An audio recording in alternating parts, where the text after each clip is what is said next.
2:00 na ng madaling araw. Tahimik ang kwarto ni Janine habang nakahiga siya at ini-scroll ang Facebook niya. Bigla, may pumasok na notification. Friend request from unknown user. Walang profile picture. Wala ding mutual friends. Kahit kakaiba, naisip niyang i-click ang profile. Isang post lang ang nandun. Isang litrato ng sarili niyang bahay na kinunan mula sa labas. Napabalikwas siya ng bangon. Kinilabutan. Agad niyang nirefresh ang page, pero biglang nag-private ang profile. Maya-maya, may nag-pop up na message.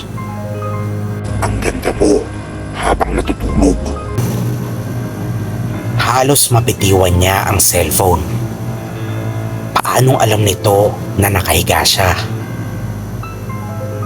Napatingin siya sa bintana. Sarado ang kurtina. Ang pinto naman nakalak. Nag-type siya. Sino ka? Agad sumagot ang unknown user. Buksan mo ang camera mo. Nanigas si Janine. Hindi niya alam kung bakit, pero parang may humihila sa kanya para sundin ito.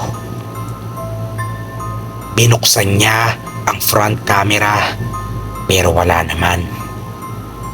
Pero nang iswitch niya sa back camera, may nakita siyang nakatayo sa dilim ng kwarto.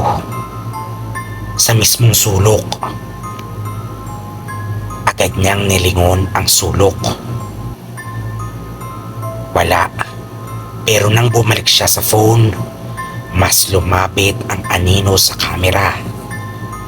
At sa screen, unti-unting bumubulong ang chat. Papanabik na ako.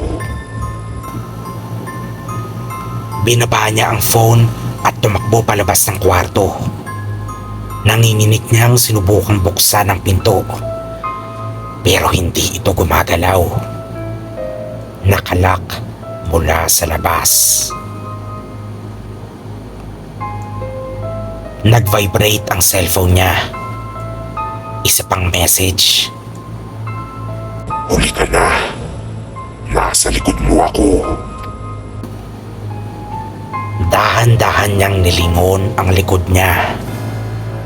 Pero bago pa siya makasigaw, nag-off ang cellphone niya. Kinabukasan, nawawala na si Janine. Pero may isang bagong post sa kanyang Facebook. New profile picture uploaded by Janine. Isang litrato niya. Pero hindi siya ang may hawak ng kamera. Ingat ka sa mga friend request na ina-accept mo. Dahil minsan, hindi lang friend ang gusto nila. Gusto nila ikaw.